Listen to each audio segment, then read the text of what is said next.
Detroit on the road at Indianapolis.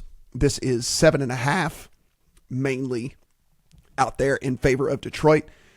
50.5 to 50 is our total. Looks like Indy is going to be playing 3 rookie offensive linemen in this game. So good luck to them with Anthony Richardson back there at quarterback. That said, he came back and I thought looked pretty well. I mean, did pretty good. And honestly, I think Indy utilized him the way that, we were screaming about it right here on this pod. We're like, if he doesn't have 10 carries in this game, what the hell are they doing? He had 10 carries in the game. If Jonathan Taylor didn't have 20, what the hell were they doing? He had over 20 carries. So we at least nailed that handicap here. Detroit coming off of that massive non-competitive win. I think a lot of people would say, let down spot after that type of win, but I don't know, Mo. Maybe I'm just buying into the hype here and all that, but like Dan Campbell does not seem like the dude that is going to let a team come out flat. I don't know. It just seems like he wants to hammer every team if he can hammer every team, and he's going to do it.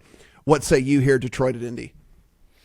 Yeah, I'm with you on Dan Campbell. It's hard to see a Dan Campbell team having a letdown. That being said, I did play some Colts here. Mm-hmm. This one, it's a big spread. Yeah. Yeah, it's just 7.5. I think if you get 7 at reduced juice, that honestly might be better than 7.5, just because you know what Detroit does when they get way ahead. I'd rather just pay less juice, I think, because I could see the Colts making this a real game, and I could see them losing by 20 because it's Detroit. But Detroit's got to be at the top of their market. Like you said, we do like how Shane Steichen is using Anthony Richardson at this point.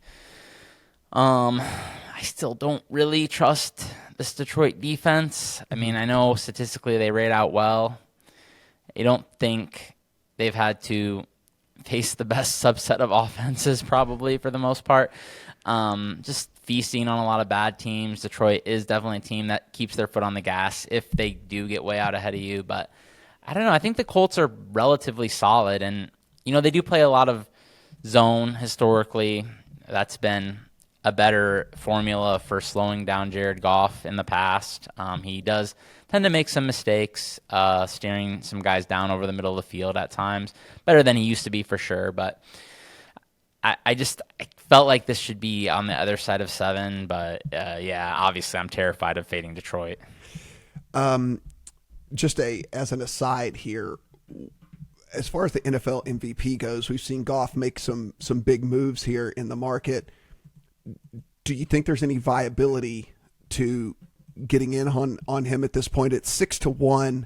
I just don't know if we get a better price if they continue to kind of steamroll teams like this. I don't know if they'll give it to Lamar in back-to-back years. They might. I mean, he's certainly making a huge case for himself here, but humans are weird, right? Like they might feel good with this ranked voting to vote him second and say I voted him second, I didn't, whatever. So I don't know. What do you think about Goff in his MVP market? It's hard with Detroit, because they just are such an ensemble operation where, not to say Goff hasn't been doing very well. I think everybody realizes he's a cog in an extremely efficient machine, and where you just watch the Ravens, you watch the Bills, it's very obvious the quarterbacks are doing a lot of driving of the success, right? Mm-hmm. And I think it's natural to wonder, could other quarterbacks succeed where Jared Goff is succeeding? I don't think anybody has to wonder that with Lamar Jackson and Josh Allen. Now, at the same time, there's been some holes in Lamar Jackson's case when they're facing some of these tougher teams. He has had some rough performances where we really haven't seen that from Josh Allen much. I think even in their he had a couple bad ones, but they were so far back in the past. I guess that's the way I would probably lean at this point. Yeah. But yeah, I mean 6-1. I could see Goff, like you said, closing a little bit shorter than that. I think it's going to be hard for him to overtake those two top guys, though. Anthony Richardson rushing attempts, guys. I'm rolling back with it. Look, it's set at 7.5. If the Colts want to actually win games and if they want to succeed, the whole reason you draft Anthony Richardson is to take advantage of what he does best. And I think if you don't have at least 6 designed runs in this game, and then we would only need 2 scrambles, to get to the 8 total here. I think you're doing something wrong. So I'm running it back. Shane Steichen, don't make me look like an idiot. Do what is the most efficient with your team and the skill set of your quarterback. So let's get that done. 7.5 on the over rushing attempts for Anthony Richardson in this game.